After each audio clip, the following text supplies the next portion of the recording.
I yield back. For what purpose does the gentleman from South Carolina rise? Address the House for 1 minute. Gentleman is recognized for 1 minute. Thank you, Mr. Speaker. There's much to agree on in health care reform. There's also something that we very much disagree on.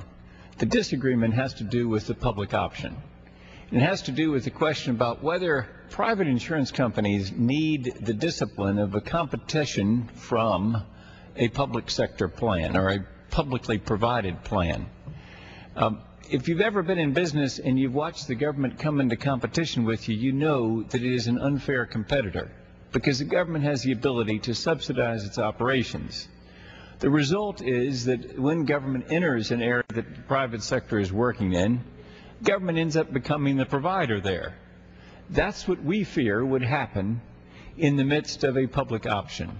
The private insurance companies would be forced out, the public option would become really the only game in town, and the result would become pretty quickly a government system of providing insurance and health care. But there's much else that we can agree on. So the question is, can the folks who control this House leave aside that one thing and then we cooperate? Thank you, Mr. Speaker.